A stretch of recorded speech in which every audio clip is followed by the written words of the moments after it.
Bonjour et bienvenue sur ce podcast 5 sur 365. Je tenais à vous remercier pour vos petits mots parce que ça fait que 5 jours que je fais les podcasts et vous êtes déjà plusieurs à m'avoir dit, envoyé des messages écrits sur Instagram que vous appréciez m'entendre le matin pendant le petit-déj. Donc ça me fait très plaisir. Pour le podcast du jour, j'ai eu du mal à m'y mettre car je suis super excitée. J'ai appris une super nouvelle aujourd'hui. Et j'avais quelques actions à mettre en place pour pouvoir vraiment profiter de cette occasion. Alors, j'ai décidé en tant que leader de tout faire avant d'écrire ce podcast pour régler le tout.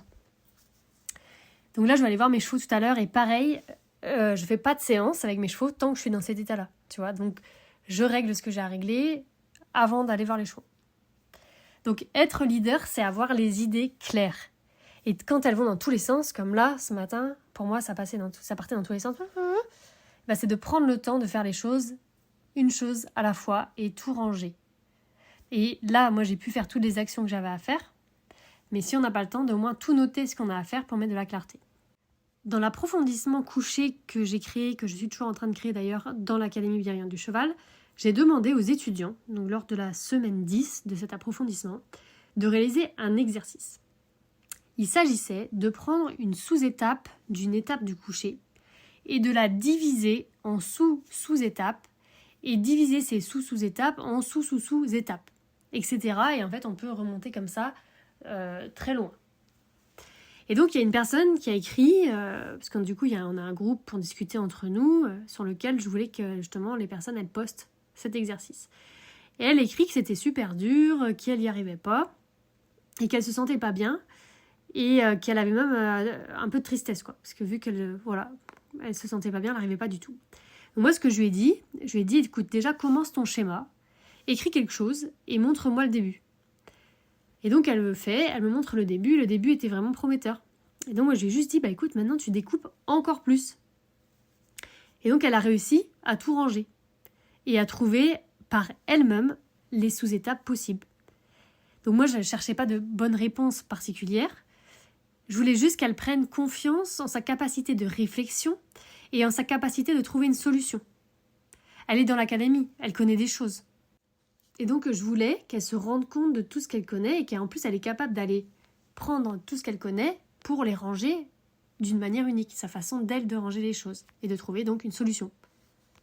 Donc l'étape à décortiquer était la suivante. Le cheval qui plie sa jambe avec la tête en bas. Et donc, comment je fais si mon cheval ne baisse pas la tête ? Et là, tu peux créer une branche. Branche 1, par exemple, je peux faire du leadership soutenant pour changer son focus, pour l'apaiser. Parce que s'il ne baisse pas, c'est peut-être qu'il est contracté. Branche 2, je vérifie en tirant sur la longe, par exemple, s'il y a une résistance ou pas. Et donc, là, dans cette branche 2, tu peux aussi faire 2 branches. S'il y a une résistance, je fais ça. S'il n'y a pas de résistance, je fais ça. Et après, tu peux aussi prendre du coup des branches sur, s'il y a une résistance et que j'ai fait ça, qu'est-ce que je vais faire là ? Si ça ne marche pas non plus, etc. Et en fait, tu décortiques comme ça. Et là, tu te rends compte à quel point, finalement, tu sais comment faire si jamais ça ne marche pas. Si le cheval ne fait pas, qu'est-ce que j'ai comme outil ? Qu'est-ce que je sais faire qui me permet de... Et donc, tous les étudiantes qui ont fait cet exercice, pour l'instant, il n'y en a que 3 qui l'ont fait sur les 30. Donc comme quoi, ça montre que ça demande un effort de le faire, alors que d'habitude, elles ont tendance à faire leurs exercices très vite. Et celui-là, il n'est pas facile. Pourtant, moi je le fais du coup de tête, mais déjà là, même par écrit, elles n'ont pas encore fait l'action de faire cet exercice parce qu'il semble difficile. Alors je dis pas que ça demande un effort, que ça ne demande pas d'effort, ça demande un effort au départ. Mais après, comme ça, on peut le faire mentalement et dès qu'on est face à un problème avec un cheval, tac, on a la solution. Et si ça ne marche pas non plus, on a la solution et on descend comme ça dans les branches. Donc, les personnes qui l'ont fait, qui ont posté leurs réponses, elles ont vu à quel point elles connaissaient beaucoup de choses et à quel point c'est important de ranger les choses. Ça donne beaucoup de clarté. Donc, il y a une des personnes qui a dit « ça m'a changé quelque chose en moi, ça m'a profondément changé cet exercice-là ». Je sais que perso, quand mon cerveau il est trop fouillis, j'ai tendance à ranger ma maison.